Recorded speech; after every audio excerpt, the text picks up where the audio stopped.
The cost of craving acceptance. A warning from Machiavelli.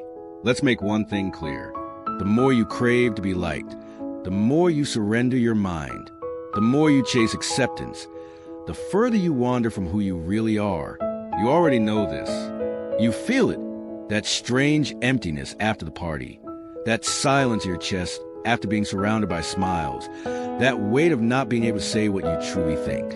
You're not alone, but you're not free either. This isn't just an observation. It's the philosophy of a man who dared to describe the world as it is, not as we wish it to be. Machiavelli. Not a saint, not a cynic, but a surgeon of human behavior. He didn't whisper pretty lies. He wrote warnings for those who still had a mind worth protecting. The herd doesn't want you free. It wants you obedient. Machiavelli saw it clearly. The more sociable you are, the more you dilute your intelligence to match the mood of the room. Real thinking isolates. It confronts. It strips away the fake warmth of conformity and leaves you naked. And most people would rather be fake and accepted than honest and exiled. But Machiavelli didn't write for the fake. He wrote for the few, for those who still have fire, for those willing to walk away from applause to reclaim their edge. If you're still reading, maybe, just maybe, that fire hasn't gone out yet. Ask yourself, have you been living from clarity or from craving? Because the more they like you, the less you'll recognize yourself. The silent erosion of your soul. Every social interaction has a price. You feel it every time you smile when your gut says leave, every time you nod along even though every nerve in your body screams no. You say yes to avoid being the outcast. You agree just to stay included. You perform so you won't be questioned. And every time you do, you sacrifice something, not loudly, not obviously, but deeply. A little piece of clarity, a small fragment of lucidity, traded for one more second of social comfort. You wonder why you're exhausted after a party, why you feel disconnected even while surrounded, why your own voice has gone quiet inside your skull. It's not just social fatigue, it's soul erosion. The mask that becomes your face. The more you socialize to be liked, the more you become like others and less like yourself. Every laugh you force, every handshake you regret, every silence you keep to protect your image, it stacks up brick by brick. You build a prison that looks like popularity from the outside, but feels like mental decay from the inside. And the tragedy? You don't even know it. You think you're thriving because they're smiling at you. But what they're smiling at isn't you. It's the mask. And slowly, you start to believe the mask is who you are. That's the moment stupidity sets in. Not because you lost intelligence, but because you stopped thinking from your core. You outsource your judgment to the group. And the group doesn't want wisdom.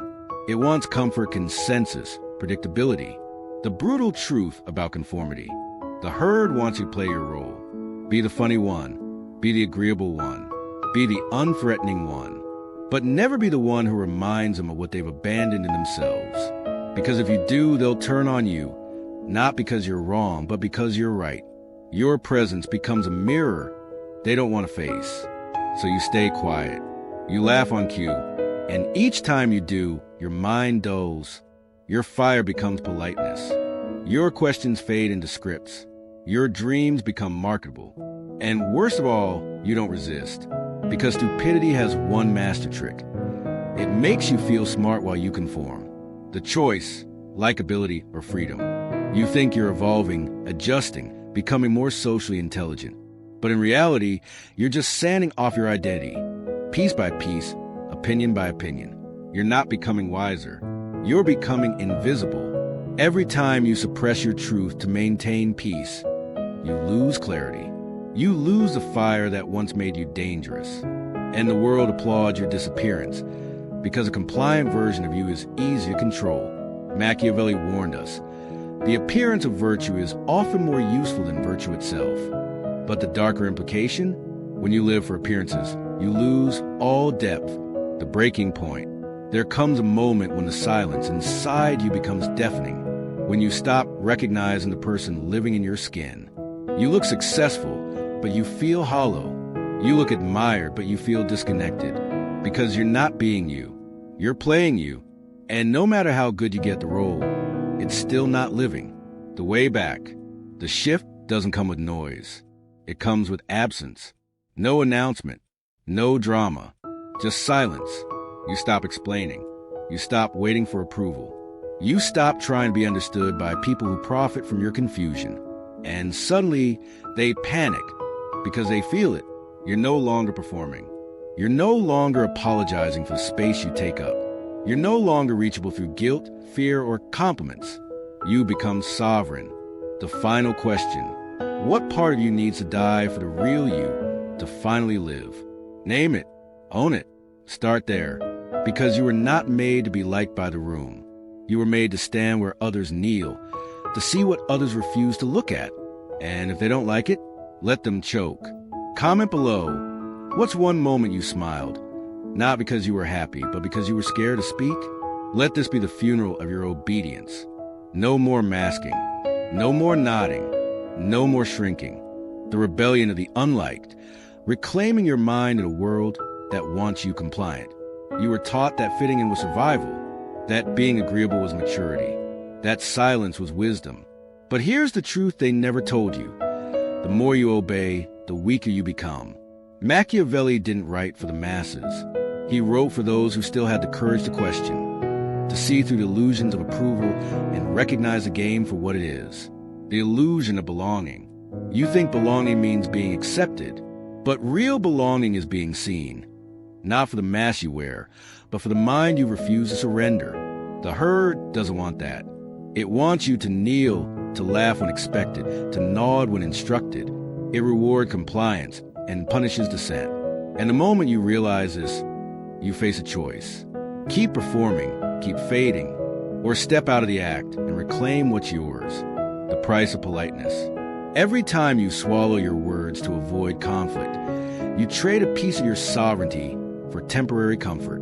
Every time you force a smile to keep the peace, you betray your instincts. Every time you let someone else dictate what you should think, you outsource your mind.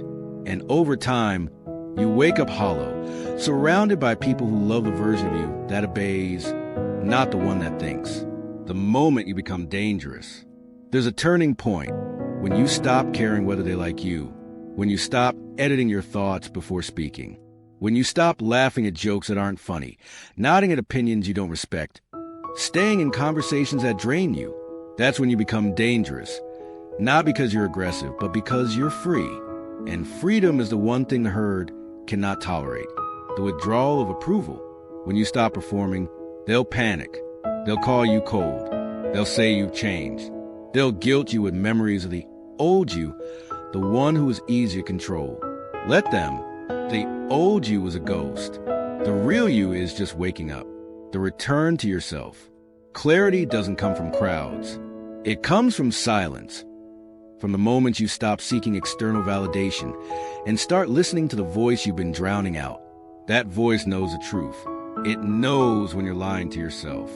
It knows when you're staying small to avoid conflict. It knows when you're trading your dignity for approval. And it will keep whispering until you finally listen. The choice is yours.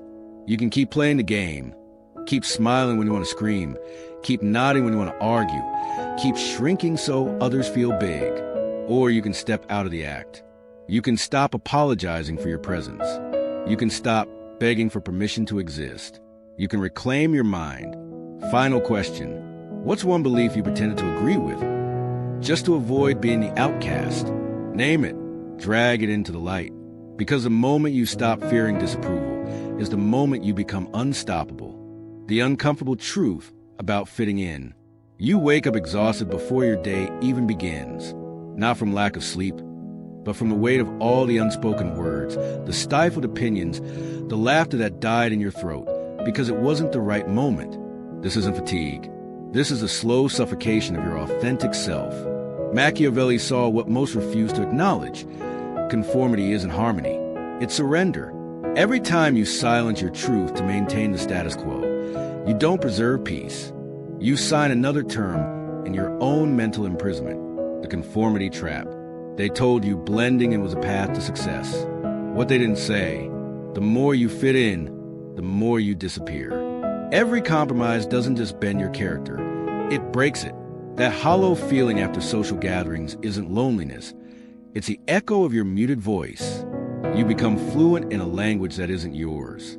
You speak in memes, in viral phrases, in pre-approved opinions. Your thoughts come pre-filtered. Your reactions carefully measured. This isn't social intelligence. It's self-erasure. The high cost of being likable. Consider what you've traded for approval. 1. Your edge, the sharp observations you keep to yourself. 2.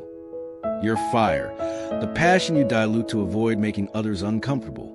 3. Your silence, the words you swallow that could have changed everything. They call this maturity. It's not. It's the slow death of your most powerful self. The Machiavellian wake-up call. Machiavelli didn't write to comfort. He wrote to awaken. His message cuts through the noise. The crowd admires appearances, while the wise recognize substance. You feel this truth in your bones every time. You laugh when you want to cry. You agree when you want to argue. You stay when you want to leave. This isn't social grace. It's self-betrayal. The rebellion begins within. Freedom doesn't start with grand gestures. It begins in the quiet moments when you stop editing your thoughts before speaking. Allow your real laugh to escape. Stay silent when you have nothing to say, instead of filling space with noise. These small acts of authenticity are revolutionary in a world that profits from your compliance. Your invitation to revolt. Today, practice one act of quiet rebellion. 1. Say, I disagree when you mean it. 2. Stay silent when you have nothing to add. 3. Leave when your energy says go. Notice who reacts with discomfort. These are the people invested in your compliance. The final question. What's one opinion you've been biting back because it wouldn't be popular? Name it. Claim it. Let it stand unapologetically. Because the world doesn't need more agreeable people. It needs more awake ones. The invisible war for your mind. Why conformity is the silent killer of genius. You don't realize you're in a battle, not with fists or weapons, but with something far more dangerous. The slow, systematic erosion of your unique perspective. Every time you laugh at an unfunny joke to avoid awkwardness, nod along to an opinion you don't share, suppress your weird ideas because they might sound too much, you lose a piece of territory in the most important war you'll ever fight, the war for your authentic mind, the conformity conspiracy. Society doesn't want individuals. It wants predictable, manageable components. Consider education systems that reward memorization over original thought, corporate cultures that value compliance over innovation, social media algorithms that amplify sameness. This isn't accidental. It's by design. The more standardized your thinking, the easier you are to control, predict, monetize. Machiavelli saw this centuries ago. The majority of mankind live in a state of willing deception. You feel this every time you dim your light to avoid making others uncomfortable. The 3 stages of mental colonization.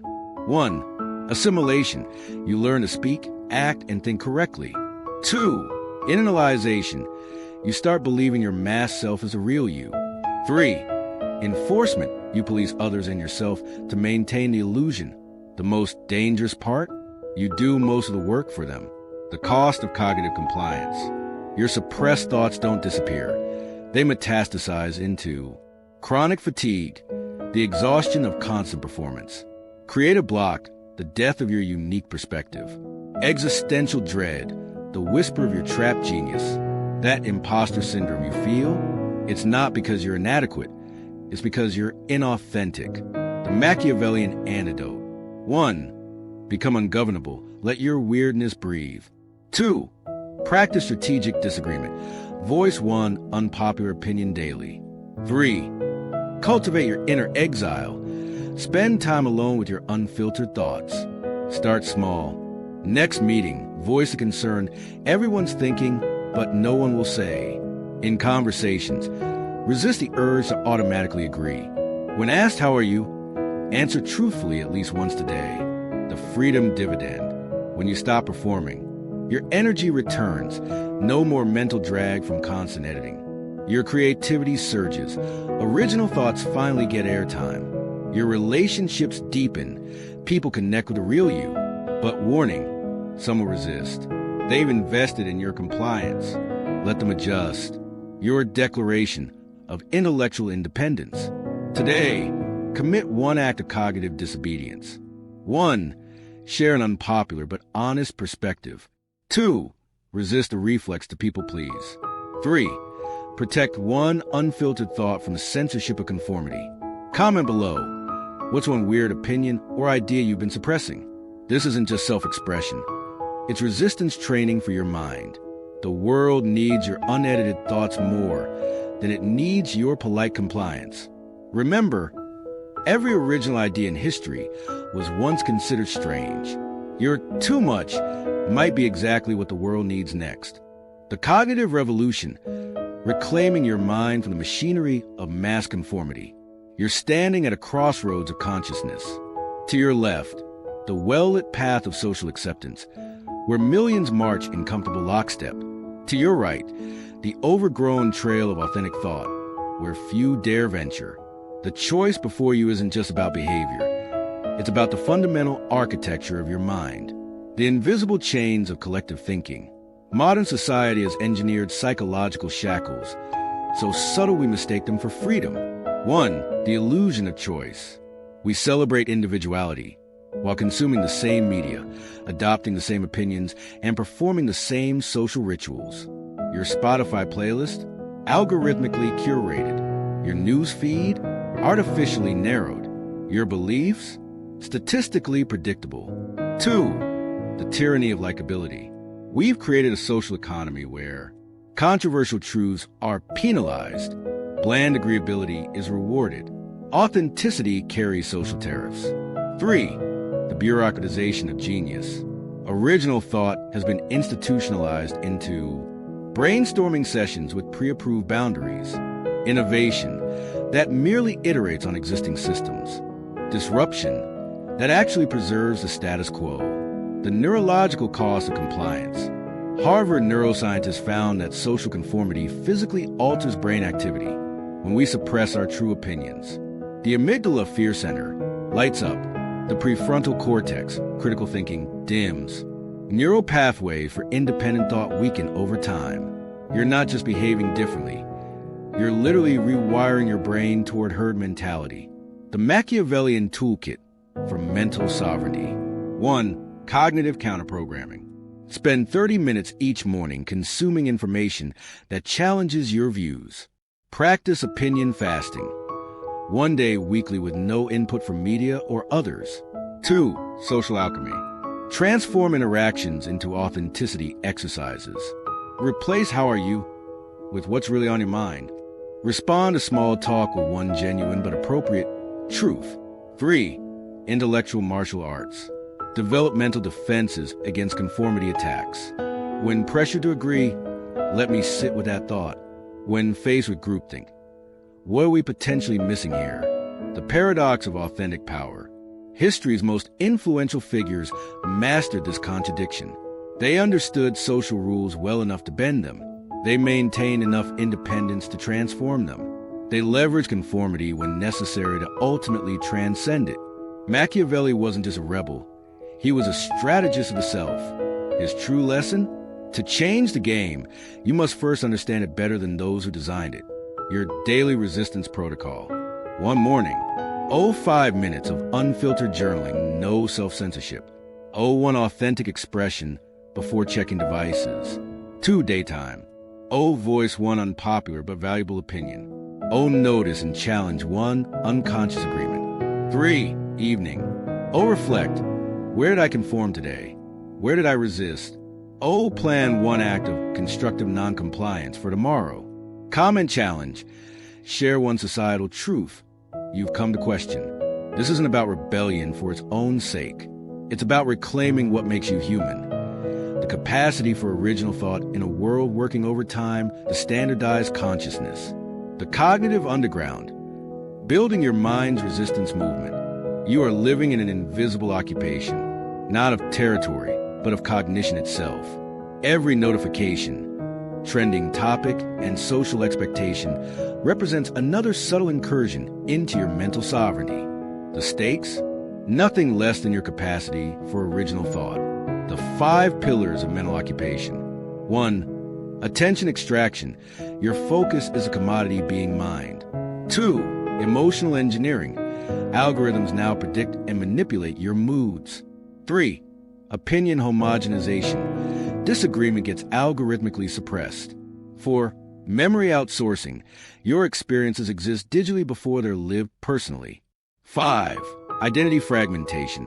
You maintain multiple curated personas. This isn't conspiracy. It's the logical endpoint of attention economics. And your compliance is measured in clicks, likes, and the shrinking spaces between your authentic thoughts. The resistance framework. Phase 1. Awareness. Track your mental concessions. Each time you soften a statement, withhold an opinion, or perform expected reactions, map your cognitive surrender points. Which topics, settings, or relationships trigger most self-censorship? Phase 2. Sabotage. Strategic non-participation. Let some trends pass without your engagement. Calculated awkwardness. Allow silence when expected to speak. Speak when expected to be silent. Data obfuscation. Feed the algorithm's contradictory signals about your preferences. Phase 3. Reconstruction. Build cognitive safe houses. Physical/digital spaces for unfiltered thought. Develop mental supply lines. Curate sources that challenge rather than confirm. Train thought insurgents. Mentor others in breaking conformity patterns. The Machiavellian Mind Gym. Daily exercises to strengthen mental independence. 1. Contrarian conditioning. Take any mainstream position and construct 3 valid counterarguments. Find truth in positions you dislike. 2. Perspective jumps. Spend 1 hour weekly thinking as someone you fundamentally disagree with. Write letters from alternate versions of yourself, 5 years wiser. Your childhood self, an alien observer. 3. Cognitive deserts. 24-hour periods with no external input, no reading, no media, no conversations. Thought fasting. To rediscover your baseline cognition, the Underground Railroad of ideas. Create and participate in. Salon Noir. Secret discussion groups with Chatham House rules. Dead drop thinking. Anonymous idea exchanges in physical locations. Ghost libraries. Collections of banned or dangerous books passed among trusted circles. These function as intellectual way stations for those escaping mental captivity. The loyalty test. Ask yourself daily, what have I thought today that would surprise my followers? What belief do I hold that could get me canceled? When did I last change my mind about something important? If answers don't come easily, your mind may already be occupied territory. Final transmission. The most subversive act is to think clearly in an age of manufactured consensus. Your weapons?